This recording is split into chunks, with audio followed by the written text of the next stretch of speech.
Get? Wala. Hindi na ako mag-alcohol dito siya sa pasyente. Oo, sige, sige.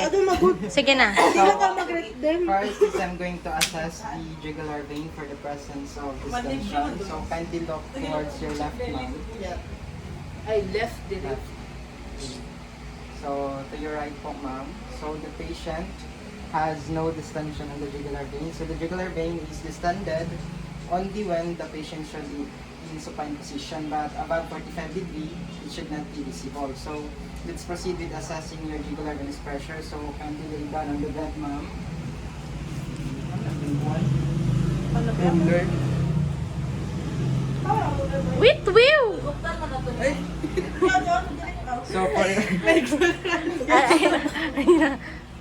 for the jugular venous pressure, we are looking through a distended internal jugular vein. So kindly look towards your left, ma'am.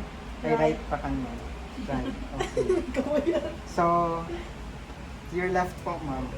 Okay. So the client has no distension in the jugular vein, but suppose that the client has distended jugular vein, here's how to assess the jugular venous pressure. Locate the highest point of distension in the internal jugular vein, then measure its vertical height. Hindi na suppose in measure. So after getting the measurement, add 5 cm to it. When the measurement is above 10 or 8, then it indicate abnormality and also right atrial regurgitation. So we'll proceed with assessing your carotid artery. First is you auscultate the carotid artery. We're looking for the brow sound. So yung mga swishing and blowing. So kindly hold your breath, ma'am, for a while. So next na sound. And then I'm now going to pulsate the carotid artery. So there should be no trios, weak positions, and bounding positions. Weak positions indicate hypovolemia and bounding positions indicate hypervolemia, and trios indicate occlusions of the carotid artery. Then we are now going to palpate and inspect the tricuspid area. Sa left mo. Ilan to ko sa checklist? Ito lang. So there shouldn't be any heaves or lifts on the tricuspid area. Then we'll proceed. Shouldn't be in here. Then we'll proceed with apical or mitral area. So it should be along the mid-clavicular line and on the 5th intercostal space. So, but in the case where the positions can be felt on the 6th or 7th intercostal space, measure it in centimeter because it indicate heart enlargement. Then inspect and palpate the abdominal aorta, the epigastric region for the abdominal aortic positions. So the client has no positions for the abdominal. Then auscultate the 4 anatomical sites of the heart. So dapat mo ra mahir kay aton Right ba na, no? labda ba? Sa Right. aortic. Aortic, pulmonic, tricuspid, and mitral. Then document na dito. Ay, ana pa dyan. Oh, Ah, right o na dire. sige. So we're done with the neck and the heart Kibali na vessels human na assessment, to. ma'am. We'll proceed with the peripheral vascular system. So first is I am going to So, man, ma'am. palpate all the different pulses on your body and assess for the rate, rhythm, and the bilateral equality ba dyan? So simultaneously on the both sides simultaneously except for the carotid artery. Sa isa rate tapos sa Katigno sa imo ka mo, Joe. then Pabalik Skip na dyan. Femoral tapos. Sa femoral. after that kay inspect the veins on the limbs sa arm and the legs for the presence of superficial veins when the limbs are dependent or elevated. So when the limbs are dependent, the bulging is visible, but when it is above the heart level, so the bulging should be minimized. So dapat mawala sila. Because may presence man of gravity. Tapos ini-erase ang gapon. After Sige, that, imo i-assess. Kiba? Isa ka isa. I-assess. Ja. Pastil. Puta. Loyal man na si Kirby. Tapos, kuhan ano, dinina, for signs of levities.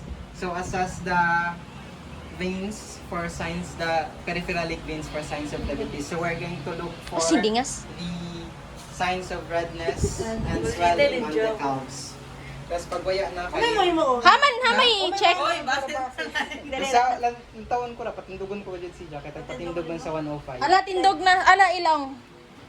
Kindly stand po, ma'am, Oh. para makita na ako ano. Ana, redness. ana. Dili pa. Dili pa dyan. Tindog lang. Paminaw sa nurse. Pasyente ra ko. Swelling signs of Jo, kabaldita. Ikaw, tig-joy ra ka. Sa- proceed by palpating the the calves for tension. Balik ingkod, ma'am. Ingkod ra. For tension, pa, Ano siya? this could indicate deep vein thrombosis. Tapos, pitting edema. This could indicate chronic venous insufficiency. Tapos chronic prevalence. Tapos paglaon, Sa worm. localized one. Warm. Pag ano. Diha ra? Diha ra na. Tanan man, Gikan sa taas pa ubos. Ah. Kala. Ala? Pero dorsal yung gamiton no. Ah. Sanad. After that, kay aton side to side. Kan imo i-feel bitaw side to side for firmness. Tapos pa-extend nimo siya. Tapos i-dorsiflex. Mm. Tapos ano pa dun last nimo? Pa-stand ba dyan sa nagpawak nimo? So, tell me ma'am if you're feeling any pain ma'am. Ako sila i-dorsiflex. Oo. None. Okay, so kindly stand ma'am and walk po mga 5 steps, tas backward.